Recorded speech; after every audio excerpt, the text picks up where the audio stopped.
Hello everyone, this is Charlotte and this is a podcast called Chatting in Cars. It's where I talk about random topics. Currently I'm driving home from running errands and buying Easter eggs. There's a disclaimer at the start of the podcast, because I do talk about some sensitive topics and I do talk about them in length in multivariate ways.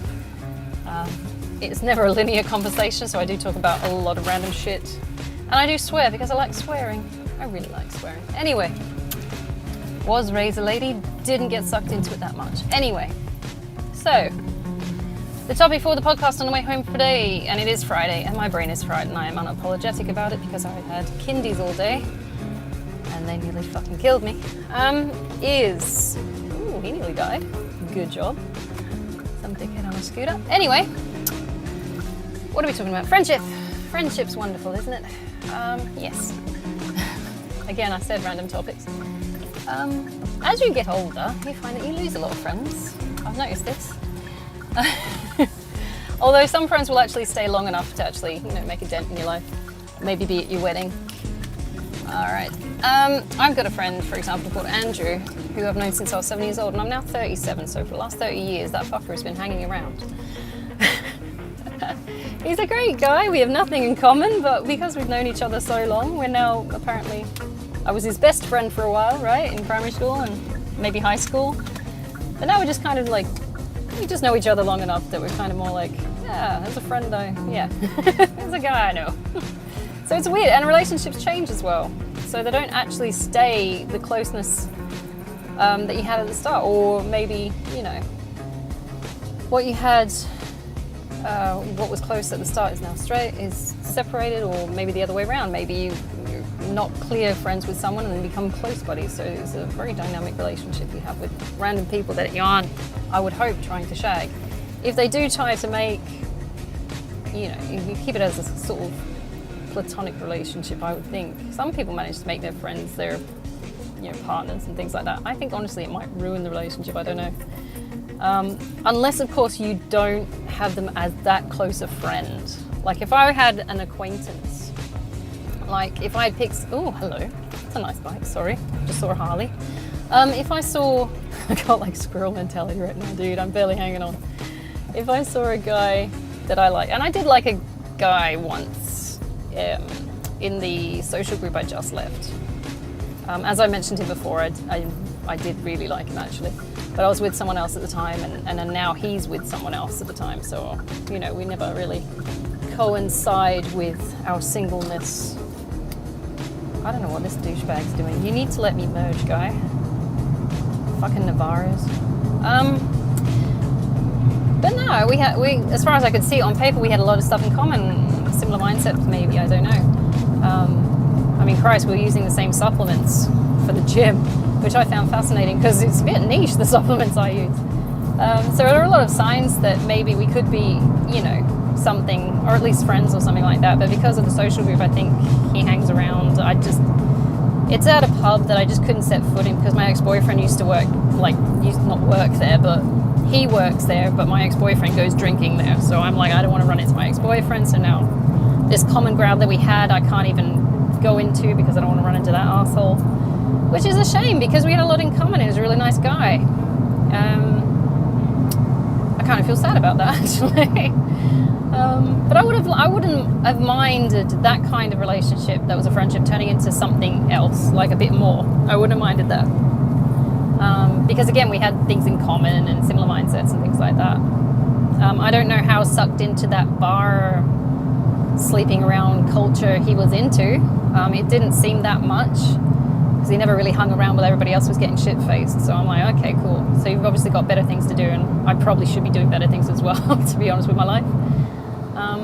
I wasn't really invested in that kind of lifestyle, to be honest. It was something I picked up temporarily because my boyfriend at the time was into it. I myself prefer things like the gym, museums, art galleries, stuff like that. So it wasn't really, oh, look, an army truck. It wasn't really my lifestyle choice. It was one I semi-adopted in order to hang around with my boyfriend at the time, but he's fucked off now, so I just don't care. I dropped that so fucking hard. It was hilarious. I seem to have made more friends at my current gym, though. I've I've somehow fallen into a bunch of Asian bodybuilder guys. So I'm like, I don't know how this has happened. Because I'm like the widest, you know, I'm a petite 5'4" white chick that wears pink leggings and pigtails in the gym. So I don't know how I've been adopted by these guys. I don't know, they're all fucking ripped. It's hilarious. It's such a contrast. And I'll sit there and I'll go lift my, you know, my tiny 40 overheads and my, you know, it's just ridiculous. I love the contrast though. It's bordering on silly. And these guys are doing these massive weights and shit. And I'm like, hi. And they just wave and I'm waving. I'm like, yay, friends. I don't know if it's the Aspie in me talking. I just find weird oddities like that amusing. You know? It's like, surely your friends should look and act like you, right? You know, it's like, I don't know, we're all here in a gym and we're all doing manly stuff, right? I'm doing the same movements as them. I know I am because I got the main guy. I don't even know their names. I got the main guy who laughs at me while I'm doing it because I'm doing these tiny little movements. He's doing these hulking great big things. It's hilarious. It's hilarious. I love it. Anyway, so you find friends in odd places even as you age. I mean, it's not everything. You remember in like primary school, we're all crammed in the same room. We all have to get along because the teacher says so. I even do it now. As a teacher, I'm like, you fuckers have to get along. You don't get a choice. You all have to be nice to each other. No one's going to be an asshole to anyone because we all have to be here, including me, and I don't want to hear the whinging. But yeah, it's not the same. I mean, as soon as you get out of high school, everybody sort of disperses. Some of our people, some of my kids, when I was in high school, left in year 10, and I stayed on till year 12. So I finished high school with the graduate. But you have the option to leave in year 10 if you want.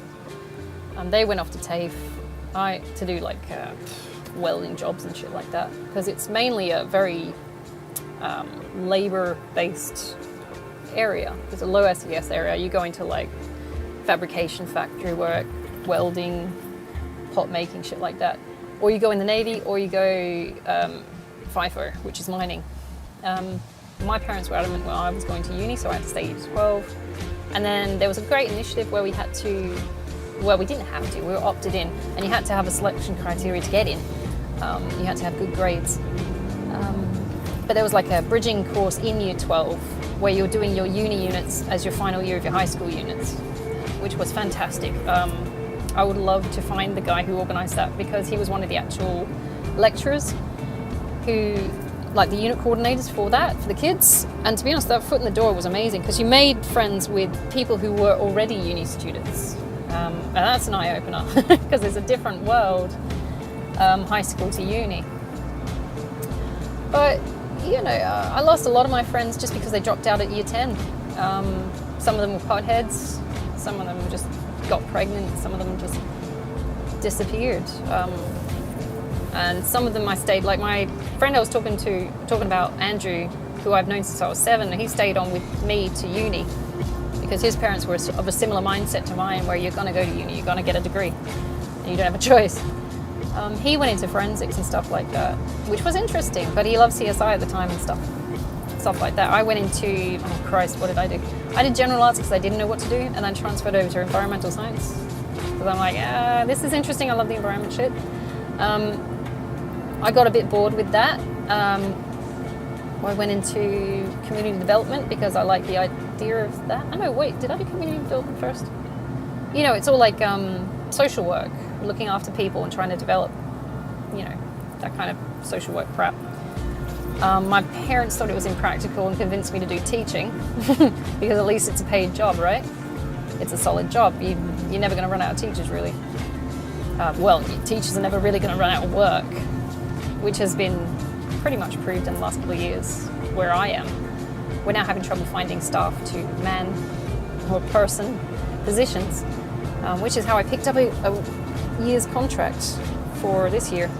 Just one day a week, but it's pretty solid. It means I get paid over the holidays, which I'm stoked about. At least 2 days pay, so I'm like, yes, I don't have to starve over the holidays and prep ahead too much. Because as a casual teacher, you don't get paid on holidays, you don't get sick leave, you don't get long service leave, you just have to fucking wing it. If you don't work, you don't eat, that's the rules. I don't know what that applies to in other casual workers. I feel it would be similar. But, you know, you do your thing, get on with it, you opted in, try and get a better position if you can, that's how it works. I don't bother making friends in the workplace. I do and I don't. I don't like to mesh work with pleasure. I do like to keep business and pleasure separate. When I go home, that's my time. I don't want to associate with after work parties or, are you coming out for a night drinking? Fuck no. I just had to put up with your shit during the day. Why would I want to do it in my time? I'm going home to eat, sleep, and, at this point, get heavily into my Stardew Valley, which is really sad because, I'm nearly 40. I've seen worse. But some people are into that. Some people make work colleagues. It's part of networking, but I never really got the hang of networking because it involves sort of socializing. And I don't know whether it's the autism or the just internal screaming about having to make friends with people you don't know and being generally uncomfortable. Because I do have generalized anxiety about, I do have that as a disorder apparently, among others. Thanks, parents. It's just really uncomfortable for me to interact with people. I like to compartmentalize things. So if I'm working, that's work. If I'm having fun, that's having fun. I don't mix the two. Unless it's like me working on my businesses, which some parts is work, some parts is fun, and I can mix those, but that's me on my own, do my own thing. That's not having to interact with other people. That's just me. But it's fun. You got to keep it interesting, I suppose. So as a bit of a loner, I suppose. Sounds a bit sad, doesn't it? It's like, why don't you go out and socialise? Because people suck and they bore me and they annoy me, and they usually do horrible things as well. So I did try and socialise. As an adult, it's harder to socialise. I admit that. Everyone's got a busy schedule. We only meet up, like my friends and I, who I've only got about 11 friends, we only meet up something like once a year for someone's birthday, and it's usually sitting around a glass table talking about shit we haven't done and reminiscing about old days, which is pretty much, I think, every party I've ever been to the last couple of years. Even in my 20s, I wasn't particularly social. I went to a few house parties, and just bad experiences. And my current ex-boyfriend was one of the reasons I stopped going to things like that, because, if you'd listen to any of the podcasts, he has a tendency to get girls drunk and fuck them. So, and they don't, even though you say no, he's still not gonna stop. And he did that to me. Well, I didn't say no, but in my 20s, that's what turned me off the whole drinking culture. Because that was the first time I slept with him when I was in my early 20s. And I looked at this lifestyle and I went, I don't want to do this. So I finished uni and I graduated, got a job, got married, got a house, all that kind of shit, all the generic shit. And it seemed more constructive at the time, but you got those ex-husbands who turn around and say, oh, I'm monogamous. And if you don't have an open marriage, I'm going to leave you. And that kind of fucks up your plans and your stability. One downside to being married to that asshole was that he isolated me from my friends and my family, actually. He didn't like my family, so he didn't like me going to my family. He would argue with me. Oh, you've been at your mum's house again, haven't you? As soon as I start giving him some kind of, pushback. You've been at your mum's house again. And he would shit on my friends as well. Even like the Andrew guy I was talking about, he didn't like him. He never wanted to hang around with my friends. Although he didn't like me far from him, so I'd have to hang around with his, and he always had a guy following him around. Which makes me wonder if he was gay. I don't know. I really do. It's like, you can't have a guy that latched on that long all the time. It seems odd. It just seems odd to me. It was like, yeah, I could say it was like there was 3 in that marriage. I could, because there was always one other guy hanging around. It's like, do you need like a pep talk to interact with me or something? Is this your mascot? What is this? I don't know. Why is this guy always here? And if it wasn't that guy, it was another guy. Like, he went through guys. I'm sitting there going, are you gay? Are these your boyfriends? Should I be worried? It was hard to spend time alone with him. And at one point, it was okay. He used to say, right towards the end, he would say, okay, I'd pencil you in. I'm going, the fuck you will, I'm your wife. I'll pencil you in. It's like, that was how, toxic the relationship was. He didn't even recognize me as anyone of sort of value, even though I'd been with him 16 years. I'll find time if I have to, sort of thing. What a piece of shit. Which made it difficult when I got out of that marriage, when I divorced, because I didn't have the skill sets. That guy had got me at 17.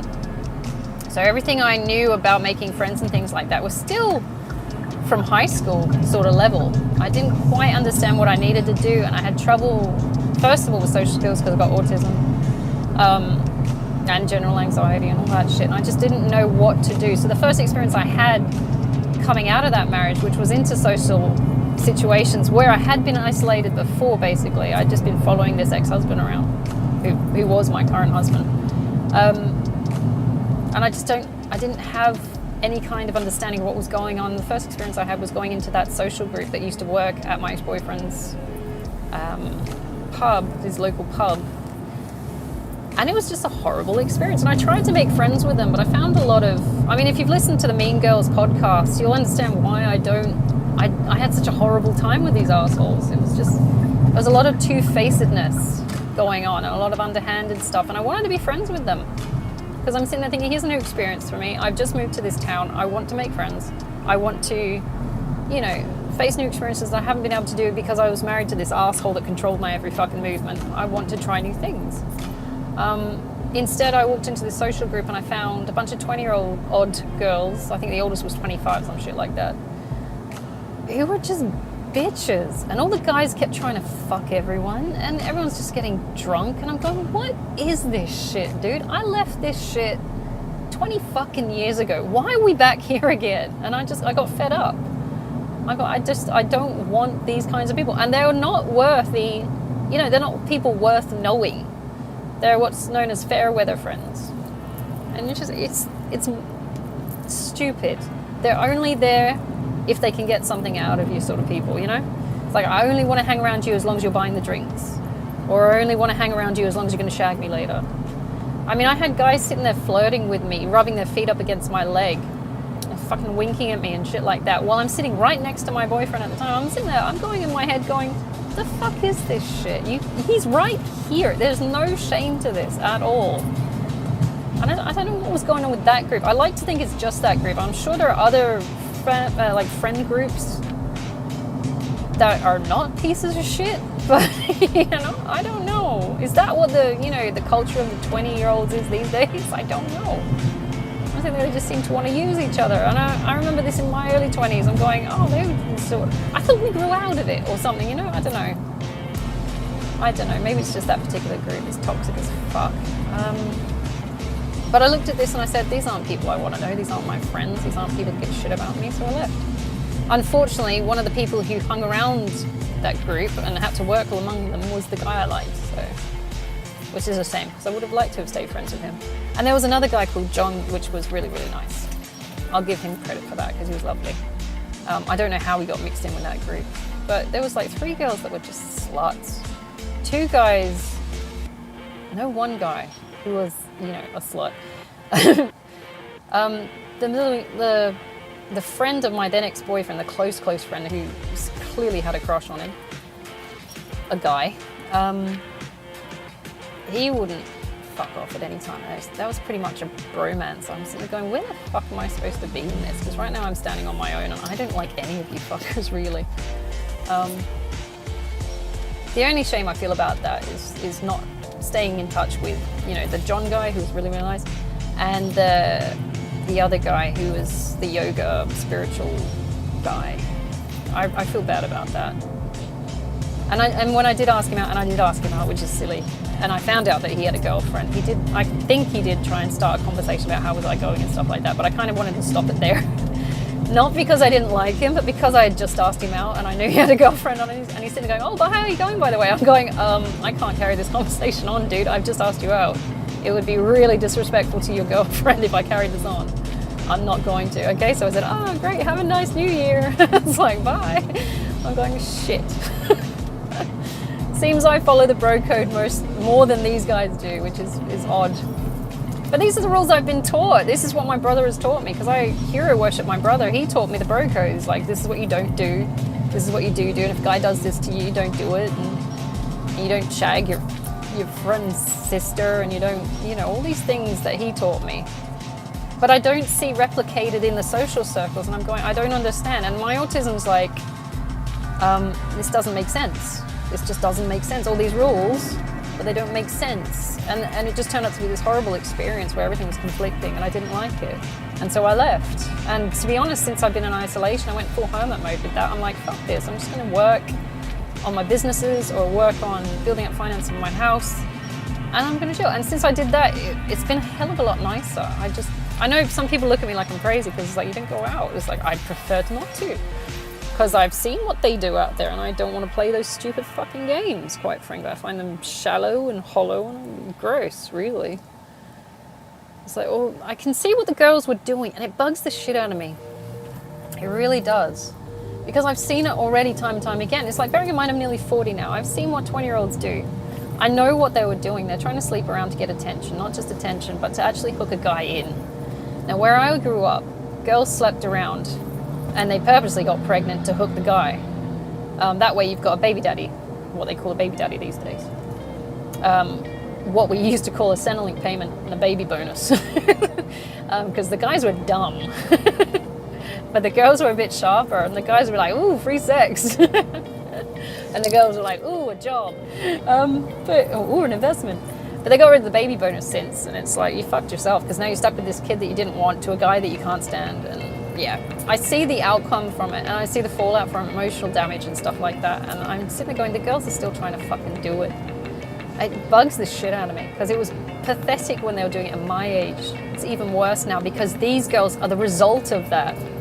The age difference is perfect for seeing what the next generation of these same girls, where I went to high school, where they're doing. The kids are doing it themselves. I'm sitting going, what is this cycle, man? Your mum fucking failed doing this. Why are you trying to do it?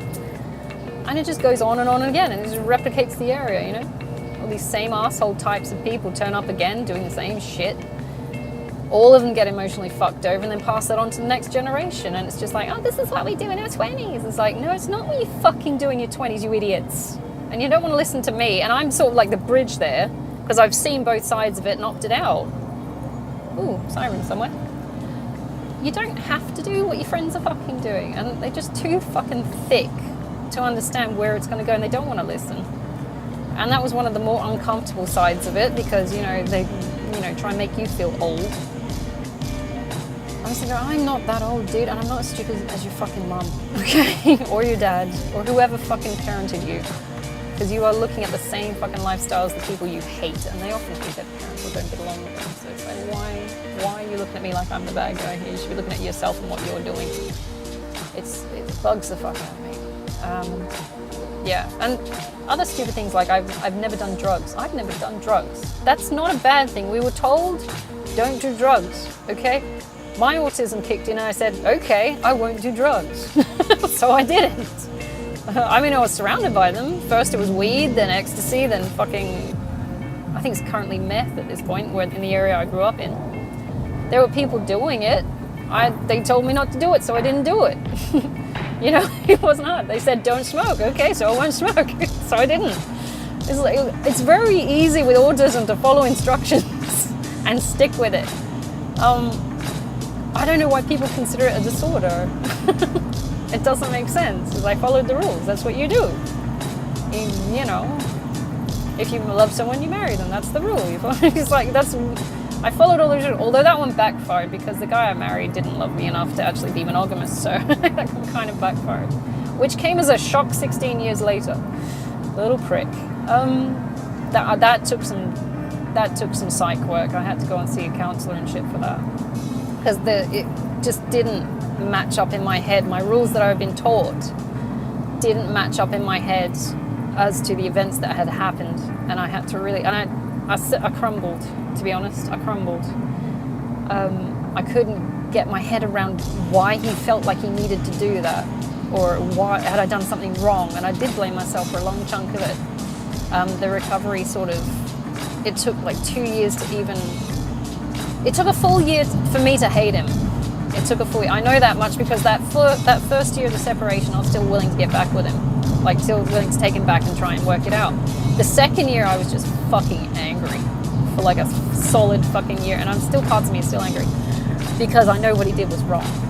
And he has no fucking cares in the world. He's off doing his fucking anyone he likes, I expect. He was non-monogamous, so he'll fuck anyone he can get his hands on. Whether he lies his way into it, I don't know. My ex-boyfriend was the same. Sure. What was it? Oh, the best lines my ex-boyfriend ever gave me. The best line of bullshit and the most memorable. When I asked him, could we have a monogamous relationship? Because I assumed we were being monogamous. And I don't believe I had to actually bring it up. But I did. His response was, I'll try to be monogamous. What do you mean try? If you're not... What do you mean? You do or you don't, dickhead? It's like... What? Either you are or you aren't. So I'll try. Fuck it. We'll see what happens. It's like, at that point I should have red flagged the fucker. I mean, I am writing a book about his flags. It got up to 76 so far, and I'm on flag 28, I think, right now, writing the chapters out. But at the same time, I'm like, fuck's sake. I'm just too trusting with these fuckers. I'll try to be monogamous. Okay. Pick me. I'm an idiot. I just couldn't. I tried to give him the benefit of the doubt, and then I started finding evidence around the house. So it's like, what the fuck is going on? I don't know. I tried. That should have been a red flag.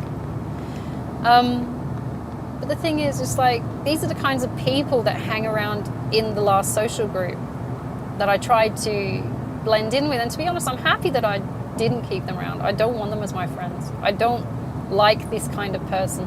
And even if, you know, even if I did take on that I want to be friends with my ex, which I never do. I'm never friends with my exes because it just messes it up for anyone else that comes along in the future.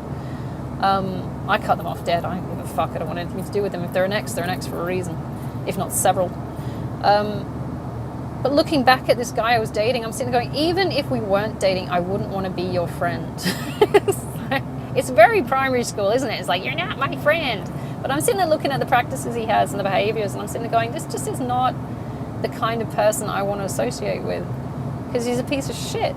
And I put a lot of, you know, I brushed a lot of shit under the rug just to keep him around, to try and keep the relationship going, or what I thought was a relationship going. It was actually a situationship where he would, you know, exploit me for sex, money, whatever he could get his hand on, attention. It was full narc, that prick. But that's not the kind of person I wanted to be friends with at all. Even looking at it objectively, I'm sitting going, this guy's just a piece of shit. I don't want to know you. And he's shocked. And I know he's shocked because he's sending me emails and shit like that. It's like, I hope we can catch up for coffee and shit like that. So fuck off, mate. Why the fuck would I want to catch up with you? You're a cunt. But it's fascinating that he's still trying. It's like, after all the 76 flags and horrible events and the shit treatment and stuff like that, which I'm putting into a fucking book on Amazon, this fucker still turns around and says, can we match up for coffee? It's like, no, jackass. What the fuck? Oh my god. And some of this shit is fucking nuts. Nuts shit I have to write about. It's like, and shit I have to remember as well, so it's reliving trauma and stuff like that. And it's easy to forget about it, but I know if I don't write it down and if I don't get it out, it will just fester, because I've got like how many fucking years of trauma and PTS and shit that I still haven't dealt with, and fucking miscarriages I haven't grieved, and deaths I haven't even looked at, and it's backpiling. And I know I need to write it to get it out, to get it gone. So if I know it's out, it's gone. That's why I journal every fucking day. I've been doing that since I was 12. So, but it's crazy. I mean, I can't imagine what kind of person, unless they have the similar mindset, that would be willing to do that to these kind of people. It's like, what do you actually get out of it? These aren't people that have your back. And I left him near enough an essay email when I left, saying, these fuckers are not your friends. You need to do this and this and this with your life to get your shit back on track, because you were well off fucking track. I mean, even to the end, I was trying to help him get his shit together, but it's only so much you can fucking take. And when he tries to stalk you and find out where you live, it's like, no, fuck this. Yeah, I'm disappearing. I just didn't want anything to do with him. At that point, him trying to find out where I live from the girl at the front desk at my gym, that scared me. That's stalker shit. You don't get to ask where I live, because we got evicted, and we went our separate ways, and I said, look, this is it, I'm done, I'm out. This is a clear-cut sign from the universe. This wasn't meant to fucking happen. Or if it did happen, it has definitely run its course. I'm out. Fuck you. Because it was pure abuse for 2.5 years on and off. I wrote down a timeline of how many times we broke up, because I run in my diary, and I'm recording all these arguments and shits and fucked up stuff that went wrong, because I need to get it out. And in the 2.5 years that we were together, we broke up and got back together 6 times. 6 fucking times in 2.5 years. And it was always shit that he'd fucking done. Like the most ridiculously insensitive, horrible, non-monogamous shit that you can imagine. And it was always me coming back. Or it was always him, you know, we'd go out for coffee. I'd check up on him, to be honest, because I check on him. I check on people, that's what I do. I'm a teacher, I check up on kids. I've got a big family, I check on my family. I check up on people, that's what I do. It's what I'm conditioned to do. People pleaser, unfortunately, according to my psych. But, you know, I checked he was all right. Because some parts of me felt bad for leaving, knowing that he's got a few issues himself, and it starts with coffee, and then it was, oh, let's go get some food. Oh, we'll end up in the pub, and oh, look, you're on my couch again, and I'm, you know, not taking no for an answer. So that was 6 times he did that. I clued on eventually. I'm like, no, I don't want to even meet up for coffee with you because I can't trust you not to do it again. I couldn't trust him to do it the first fucking 6 times. It was always something stupid, and he'd find a way to weasel his way back in, and he's that kind of a person. And I'm sitting there thinking, do I want to be friends with this kind of an ex? Because apparently it's a sign of maturity to be friends with your ex. And I'm like, no, it isn't. No. If someone is that fucking toxic, you can cut them the fuck off guilt-free. I mean, if you've got kids with them, maybe. If you can keep the conversation to the kids and not have them hitting on you and trying to get you back and shit like that, then maybe it could work. But they're exes for a reason. You got to let them fucking go. They've got to live their own life, doing their own thing. If they want to act that particular kind of way, then fuck them off and let them do it to someone else. I mean, it sounds horrible because you're throwing someone else under the bus, but at the same time, it's like, it's not you. You don't have to associate with these assholes. You don't have to pick them to be in your life. That's the fun thing. It's not like they're blood related. And even if they were blood related, well, this was going into Alabama country. But even if it was your family being this toxic, or in a similar way, I should say, less sexual, you can distance yourself legitimately from assholes that are using you. It doesn't matter if they're blood related. Like one of my grandparents, who's Bob, if you ever listen to the other podcast, absolute piece of shit. One of his favorite things was, come and give your granddad a cuddle. Oh, come and give your granddad a kiss. He was a dirty old man. He used to touch himself while I went for tea at his house. I was in my, again, early 20s. This is my, this is where the sex stuff got really weird. But he'd sit there and he'd touch himself while I'm having tea, and then I'd have to clean his house and stuff like that. And I'm sitting there going, I don't want to fucking know you. You are gross, man. I don't want to hang around with you. I can see why nobody wants to visit you, because you're a creepy old dude that fiddles with things while I'm trying to talk to you. And it's like, I try and hold these conversations up. He's just a dirty old man. So if you got one of those in your family, just fucking distance yourself from it. There's no shame in that, I don't think. Because, yeah, it's like, one of the favorite things is, come kiss me, I'm a granddad. I don't want to fucking go near you, creeper.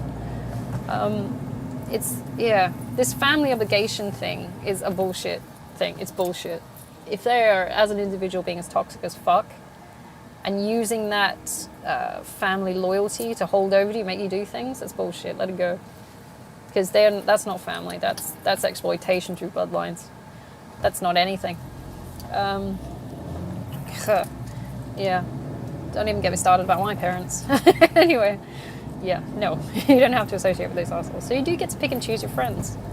I don't agree with, like, even talking about social media. These people that have got 50,000 friends on their Facebook. Do you know these people? No. Fuck off. Get rid of them. What could they possibly be interested in following your story for? What is this? Who do you think you are? I got 50,000 friends on my Facebook. Who fucking cares? They're probably bots. I mean, people base their value on how many friends they've got on Facebook. It's like, oh, this many friends. And those girls who were in the pub I was talking about earlier, the social group I just left, the 3 mean girls, all the 3 of them, same shit with their Facebook. They'll add anyone on Facebook just for numbers. And you're sitting there thinking, you have no concept of how valuable people actually are, do you? Even as friends. More so as lovers. You no sense of value. And I only say that way because I am a romantic. And I do value love above friendship. I just do. It's my hierarchy. I will always value a marriage against a friend. Unfortunately, that's how assholes help isolate you from your friends. But at the same time, you want to find yourself that's a decent one to marry. The bros before hoes thing. I don't know, man. that's fucking stupid. That's a stupid mentality, because how do you know it's a hoe? I mean, unless you're monitoring its behavior all the time. Although most guys I went out with, well, actually I went out with two. I married one. But the ex-boyfriend I just left couldn't tell the difference between a bar hoe and a wife, which I found fascinating.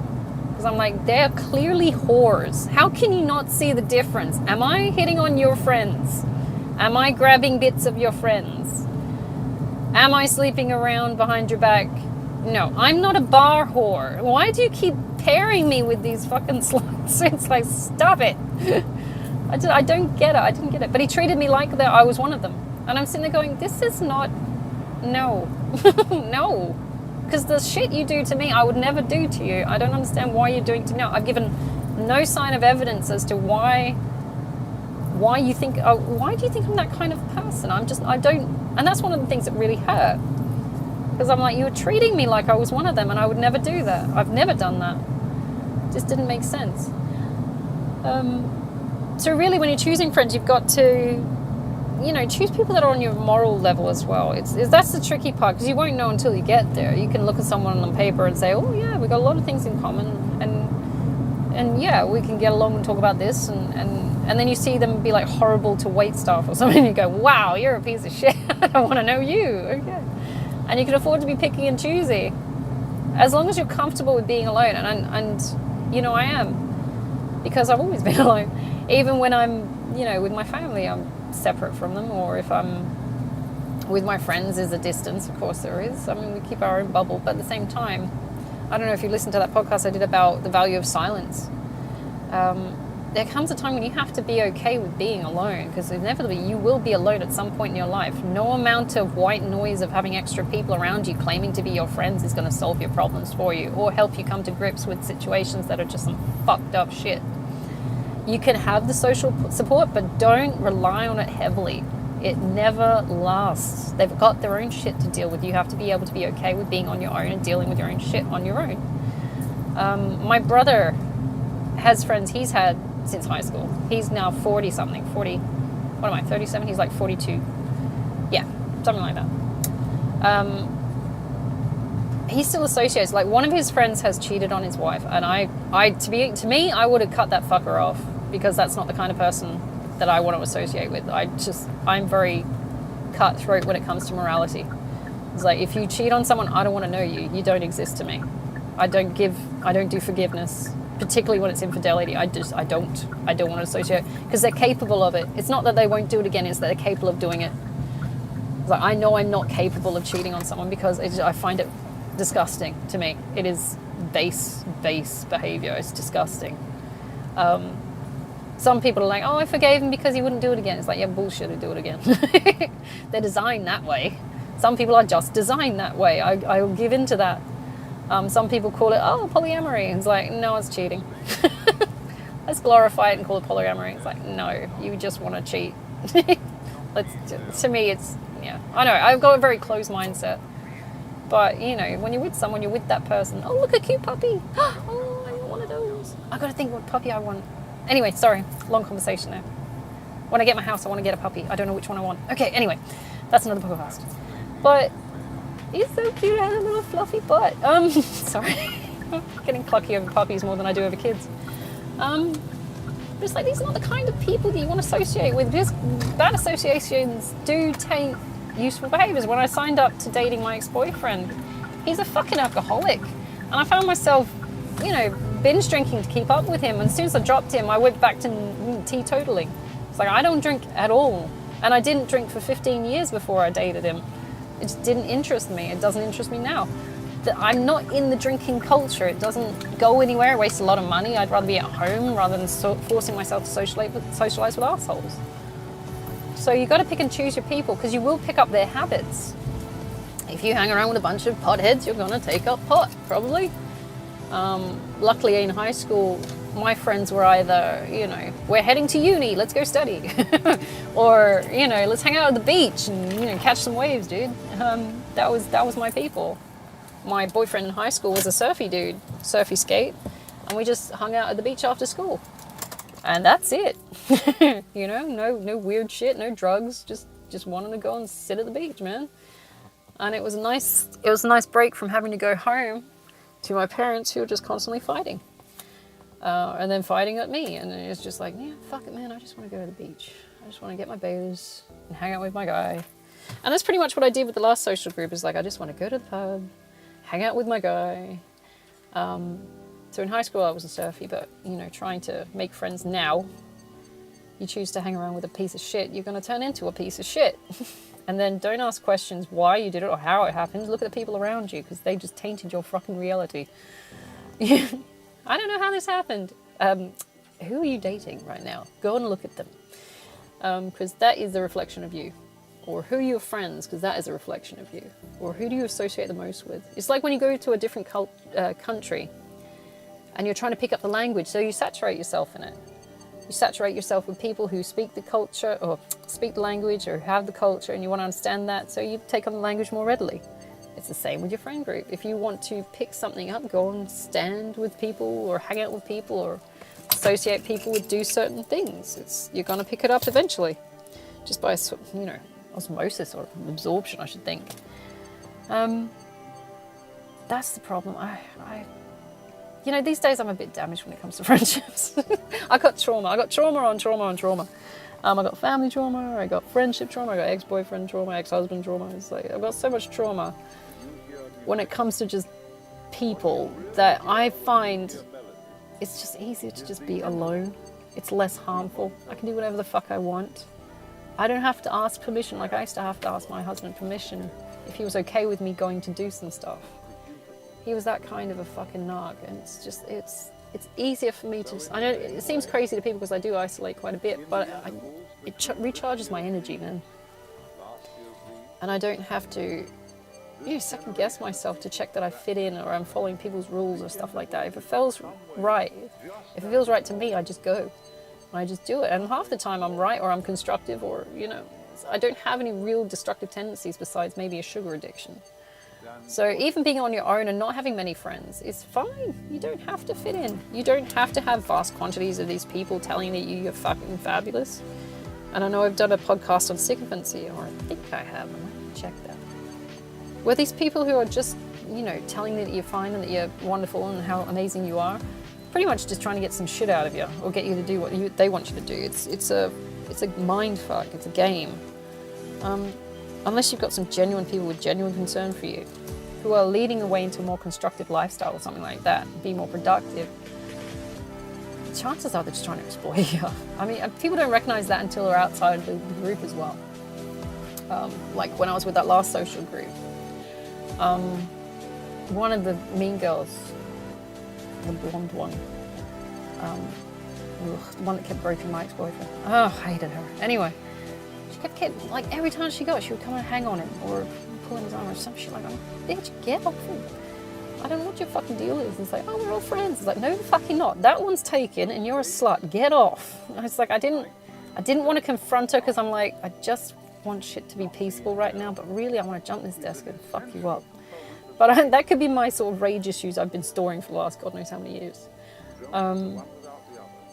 But yeah, it's not very ladylike to do that. And I tried to be nice, and I'm like, oh, okay, maybe she's young and she doesn't understand that there are bubbles to be, you know, to be respected when someone is already in a relationship with someone and you're just creating problems and tension in the relationship because you're being a fucking slut. You know, stop hanging off my guy. But to be honest, it was partly his fault as well. He should have told her to get off. He knew it bugged me. He didn't give a fuck. He went with it anyway. Thought it was hilarious that I was, you know, getting pissed off if some girl was flirting with him. He's a piece of shit. Anyway, I'm glad he's gone. That's the tip of the iceberg shit. But, sorry, I forgot where I'm going with this. But spoils, you know, if you're not careful with who you hang around with, they're going to lead you into some kind of rabbit hole of bullshit. And it could be a wonderful lifestyle. It could be a horrible lifestyle. You know, you've got to pick and choose. I'm going to have to leave it there as well because it is Friday and this is my second podcast and I've just finished work. So I'm going to have to go and eat something. And I hope you guys have a fantastic day. Pick your people wisely, my peoples. I'm hoping you're having a very chill Friday and you've got something lined up that's going to fulfill you and be awesome. Okay? Just relax. If you haven't got many friends, that's fine too. That's absolutely fine. Not everybody needs a billion people to wipe their ass and tell them they're fantastic. It's just another form of, parenting by proxy, if you had good parents at least. My parents didn't wipe my ass. Yeah. Even when I used to wet the bed, they used to make me wash my own sheets at 8. Was it 8? Or was this like 6 or 7? I don't know. Do you know bedwetting is like trauma-based? When a kid pisses the bed, it's because they're traumatized. I didn't know that until I went to therapy. Fascinating. Anyway. Parents, they're fun. So I'm hoping you guys have a fantastic weekend. And I'll see you guys on Monday or whenever I can do the next podcast. Okay? All right, chat later.